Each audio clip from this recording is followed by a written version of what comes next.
마태복음 6장 30절에서 34절 말씀입니다. 신약 성경 9페이지입니다. 마태복음 6장 30절에서 34절 우리 찾으신 줄 알고 한 절씩 교독하도록 하겠습니다. 마태복음 6장 30절에서 34절 말씀입니다. 제가 한 절 읽고 교우님들이 한 절 읽으시도록 하겠습니다. 오늘 이 땅 안에서 깨닫고 시간이라고 생각이 됩니다. 나이가 들고 또 성경을 공부하고 여러 공부를 하면서 날이 갈수록 시간을 어떻게 보내는가가 참으로 인생에 있어서 중요한 일이라는 것을 깨닫게 됩니다. 성경은 시간에 대해서 많은 말씀을 해주고 계십니다. 우리가 시간을 어떻게 사용하고 하루하루를 어떻게 살아야 하는지에 대해서 말씀해주고 계십니다. 우리는 이 성경의 시간 이야기를 깊게 깨닫고 성경이 가르치시는 그 시간을 살아야 될 것입니다. 이 성경은 하나님의 말씀으로 지혜의 책이기도 합니다. 이 성경에서는 세상에서 가장 위대한 지혜를 담고 있습니다. 이 성경의 지혜는 어려운 수학이나 물리학과 같은 지혜가 아니라 짧은 인생을 우리가 어떻게 행복하고 또 뜻깊게 살아가고 죽은 이후에는 우리가 어떻게 되는가에 대해서 말씀해 주시는 지혜입니다. 특히 구약의 지혜 문학 가운데 시편이 있는데 시편 90편에는 하나님의 사람 모세의 기도가 있습니다. 그 기도에는 이런 말씀이 있습니다.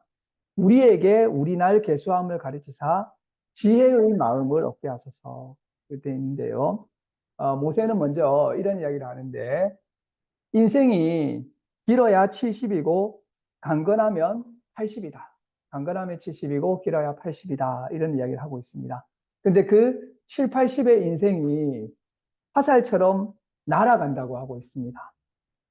인생을 한 해 한 해 계산하면서 살아가는 사람은 금방 자기가 몇 살인지를 인식하면서 내가 참 빨리 시간이 지나가는구나 이런 생각을 하게 되는 거죠. 내가 벌써 60이 되었나 70이 되었나 80이 되었나 이런 생각을 하면서 세월이 정말 화살처럼 날아가는구나 이런 생각을 하게 됩니다. 근데 모세는 이렇게 저는 뭐 몇 세입니다. 이렇게 하지 말고 지혜로운 사람은 날을 센다고 되어 있습니다. 날을 센다. 그래서 내가 살아온 날을 계산하면서 하루하루를 살아야 된다고 말씀하고 있습니다. 한 해 한 해를 사는 것이 아니라 하루하루 날을 세면서 살아가야 하는 것이죠. 그러면 사람들은 보통 일생 동안 2만 일에서 3만 일 정도를 살게 됩니다. 저도 이번에 말씀을 준비하면서 제 나이를 고려해서 세어보니까 제가 대략 한 17,000일 정도를 살았더라고요. 그래서 자면서 눈을 감고 뜨고를 17,000번을 반복한 것이죠.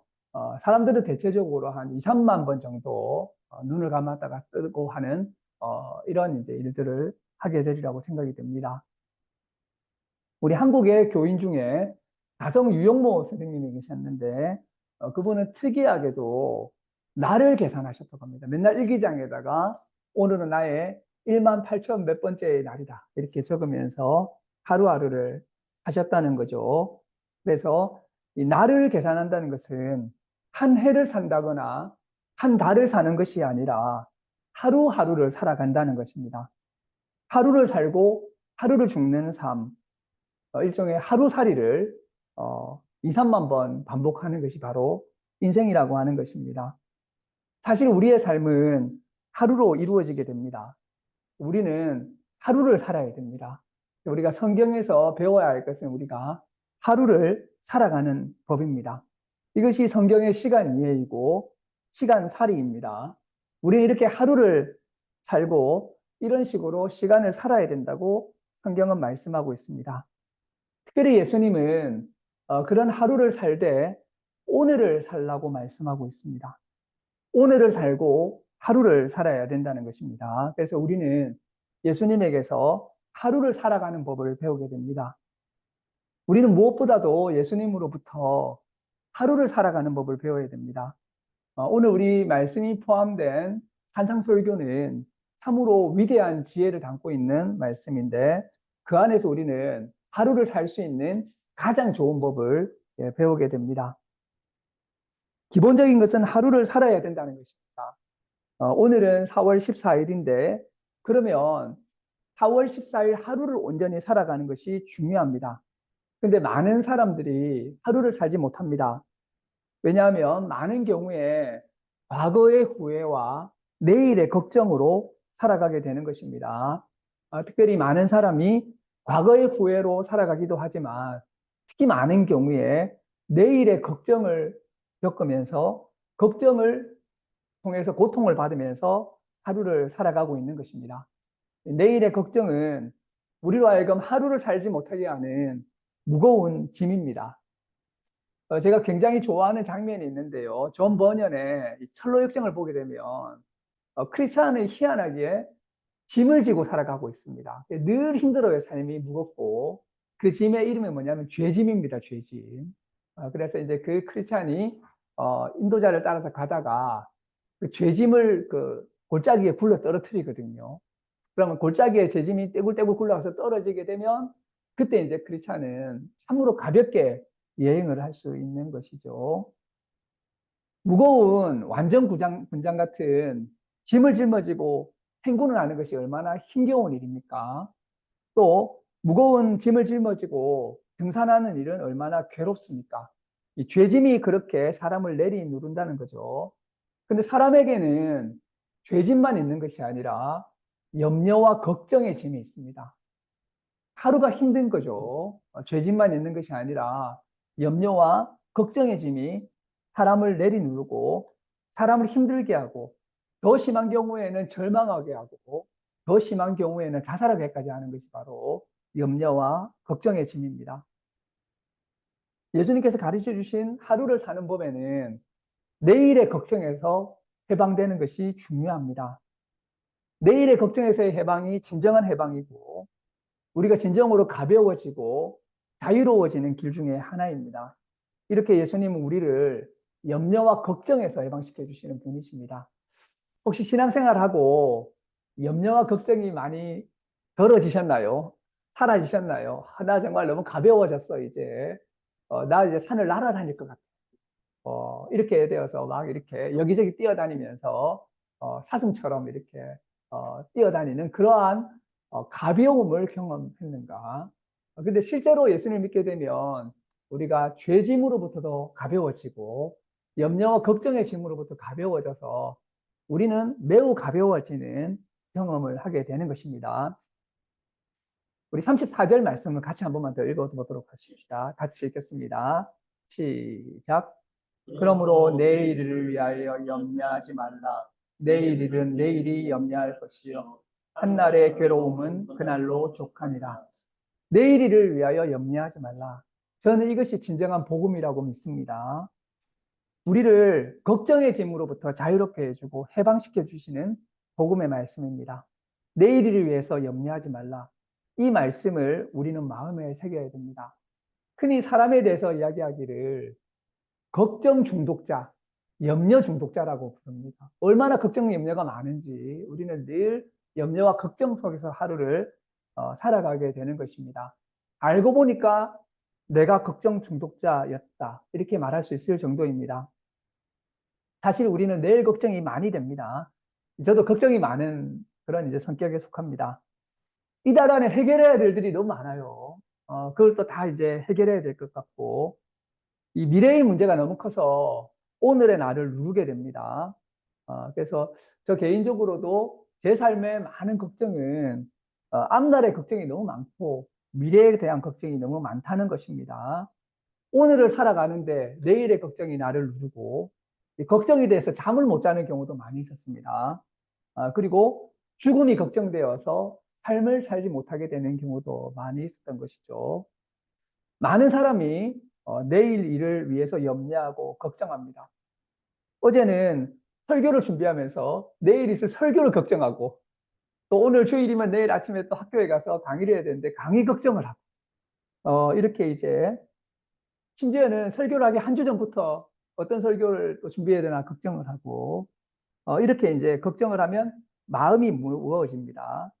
근데 제가 이제 그 말씀 안에서 하고 있는 훈련이 있습니다. 그래서 뭐냐면 저의 걱정을 삭제하는 훈련을 계속하고 있습니다. 특히 내일 걱정을 삭제하자. 요즘 이 훈련을 많이 하고 있습니다. 저는 마음속에 일종의 가위를 또 올려가지고 내일 걱정이 생길 때마다 가위로 잘라내고 있어요. 이렇게 내일 걱정을 잘라내고 과거의 고해가 생각나면 잘라내고 그래서 어제와 내일의 걱정을 제거하고 오로지 오늘 하루를 살아야겠다. 오로지 나는 하루를 살겠다. 이렇게 이제 생각을 하고 있습니다. 내일을 걱정하게 되면 오늘을 온전히 살아갈 수가 없습니다. 삶은 오늘을 온전히 살아가는 것에 있습니다. 내일을 준비하고 계획해야 될 것을 하지 말란 말이 아닙니다. 걱정을 하지 말라는 말입니다. 준비도 하고 계획도 하겠지만 걱정을 내려놓고 오늘 일에 집중하고 오늘 하루를 온전히 살아갈 것을 예수님은 말씀하고 있습니다. 예수님은 내일 일은 내일이 걱정할 거라고 말씀하고 계십니다. 내일에는 내일의 해가 뜬다는 말이 있듯이 내일 일은 내일이 걱정하면 되는 것이고 우리는 오늘을 살아가는 것입니다. 내일 일은 내일의 소관이고 내일 일을 걱정할 필요가 없다는 것입니다.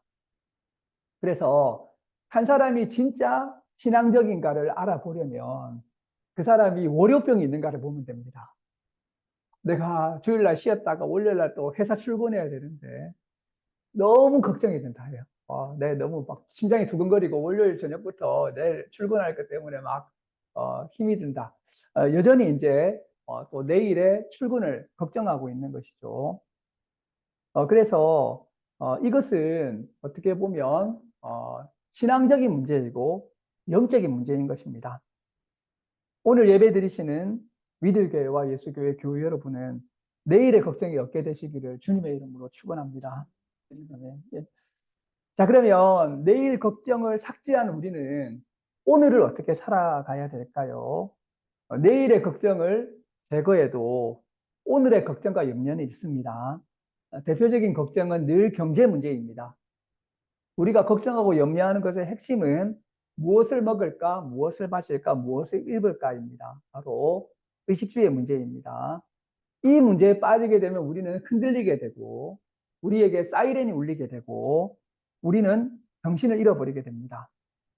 우리는 염려와 걱정 그리고 불안이 많습니다.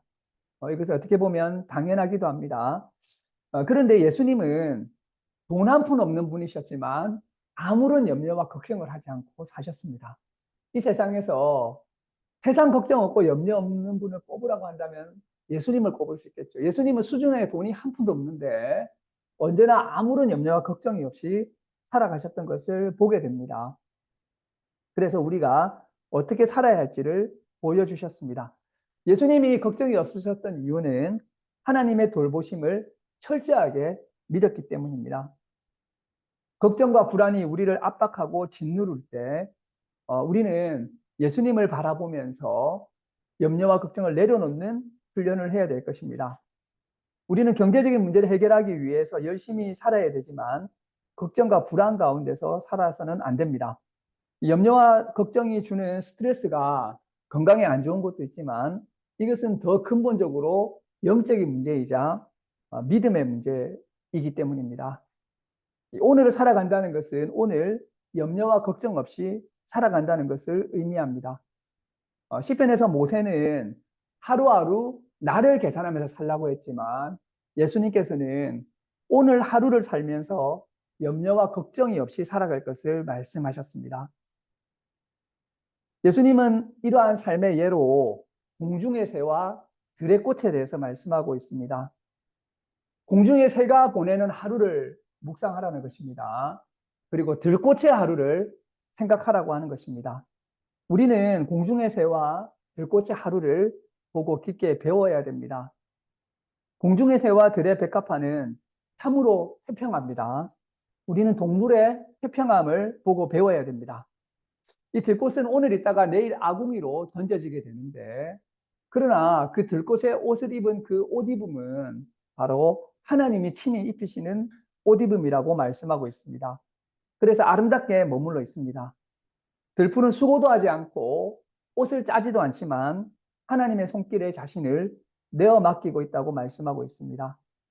그렇게 아름답기 위해서 너무 애쓸 필요가 없다는 것입니다. 그래서 너무 염려하고 걱정하지 말고 애쓰지 말고 하나님의 손길에 내어 맡기라고 하는 거죠.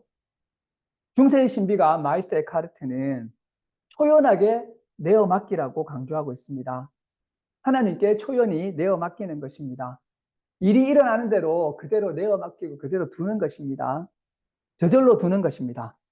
이렇게 영어의 노래처럼 let it be, 그냥 내버려 둘 때, 하나님의 손길에 내어 맡길 때 그것이 참으로 하나님이 기뻐하시는 삶으로 바뀌어가는 것을 보게 됩니다. 오늘날 사람들은 기획하고 투자하고 개발하고 축적하면서 살아가게 됩니다. 그런데 그러한 사고방식의 감성의 밑바탕에는 오늘의 염려와 내일의 염려가 작동하고 있습니다. 너무 경제하면서 생명이 소외되고 있고, 그래서 전 지구가 지금 파괴되고 있습니다. 그리고 영혼과 몸에 문제가 생기고 있습니다. 무언가를 너무 잘 하려고 하고 거기에 모든 힘과 에너지를 쏟아붓으면서 염려와 걱정과 불안 가운데서 살아가고 있는데, 이런 것들을 내려놓는 것이 중요합니다. 그래서 예수님은 내일 일을 염려하지 말 것은 물론이고 오늘의 염려와 걱정을 내려놓고 살아가라고 말씀하고 있습니다. 그럼 오늘 어떻게 살아야 될까요? 성경은 이렇게 말씀하십니다. 너희는 먼저 그의 나라와 그의 의를 구하라. 그리하면 이 모든 것을 너희에게 더하시리라. 하루를 하나님의 나라와 하나님의 정의를 위해서 살아가야 합니다. 하나님의 나라와 하나님의 정의를 추구하면서 그 하나님의 나라와 하나님의 정의를 가슴속에 온전히 체험하면서 그를 이루기 위해서 하루를 살아가라고 하는 것입니다. 이것이 우리의 하루 삶이 되어야 된다고 말씀하고 있습니다. 제가 아침부터 하루를 한번 생각해 봤습니다. 저는 아침에 우리 자녀들하고 기도를 드리거든요. 눈 떠가지고 이제 일나가지고 다 모여서 우리가 기도를 드릴 때 꼭 하는 기도는 오늘을 허락해 주셔서 감사드립니다. 간밤에 죽을 수도 있었는데 오늘을 허락해 주셔서 우리가 오늘을 맞이하게 되신 것을 하나님께 감사를 드리는 거죠. 그리고 이제 오늘 하루를 하나님의 나라와 하나님의 정의를 위해서 살아가게 달라고 우리가 기도를 하고, 또 하루를 살고 하루를 마감하면서 하나님의 나라와 하나님의 정의를 추구하면서 살았는가를 돌아보는 거죠. 그리고 잠을 자면서 오늘 하루가 마무리됩니다. 잠은 작은 죽음입니다. 죽음의 연습입니다. 그리고 죽음은 잠입니다. 누구나 잠자면서 천국에 갈 수 있습니다. 간밤에 무슨 일이 생길지는 알 수 없습니다. 그러나 하나님의 은혜로 우리가 또 새로운 하루를 맞게 되면 또 하루를 살아가는 것이죠. 이렇게 2만 번에서 3만 번을 반복하게 되면 우리의 하루들은 끝이 나고 우리는 천국에 가게 됩니다. 이것이 바로 예수님께서 말씀해 주신 하루살이입니다. 하루살이. 우리가 이렇게 하루를 사는 훈련을 하고, 그리고 내일 일을 염려하지 말고 하루를 하나님의 나라와 하나님의 정의를 추구하며 살아가야 될 것입니다. 결론적으로 말씀드립니다. 예수교회와 위드교회 교우 여러분, 우리는 하루를 살아가는 하루살이가 됩시다. 내일 걱정을 하지 맙시다. 내일 일은 내일이 걱정하게 하고, 내일 걱정, 다음 달 걱정, 내년 걱정, 그것을 하면서 오늘을 살지 맙시다. 하루를 온전히 살아가고, 오늘 하루를 온전히 집중하고, 오늘 하루를 살아갑시다. 그리고 오늘 삶을 살면서 우리에게 다가오는 의식주의 걱정, 경제적인 걱정, 무엇을 먹을까, 무엇을 입을까, 무엇을 마실까의 걱정을 내려놓읍시다. 열심히 일하되 이 모든 걱정은 하나님께 맡겨드리고 오늘 하루를 우리가 하나님의 나라와 하나님의 의를 추구하면서 살아가면서 그런 하루를 살아가는 예수교회와 위들교회 교우들이 되기를 주님의 이름으로 축원합니다. 네, 기도하시겠습니다. 하나님 감사합니다. 오늘 또한 우리에게 새 하루를 허락해 주셔서 이렇게 주일을 맞이하여서 예배를 드리게 하시니 참으로 감사를 드립니다. 저희가 내일 걱정이 많이 있습니다. 다음 달 걱정과 내년 걱정도 많이 있습니다. 경제적인 걱정과 먹고 마시고 지내는 것에 대한 걱정들이 많이 있습니다. 우리가 이 짐을 지고 살아가고 있는데 주님, 하나님의 말씀 안에서 믿음 안에서 그 모든 짐을 내려놓고 주님 안에서 자유롭게 믿음 안에서 살아갈 수 있도록 우리에게 더 큰 믿음을 살아가 주시기를 간절히 기도드리며 하루하루를 온전히 살아나가는 그러한 저희들이 될 수 있도록 주님 인도하여 주시옵소서. 우리가 시간을 깨닫게 하시고 오늘을 깨닫게 하시고 그렇게 하루하루 살아가는 위대교회 예수교회가 되기를 주님 간절히 기도드립니다. 감사드리며 이 모든 말씀 예수님의 이름으로 기도드립니다. 아멘.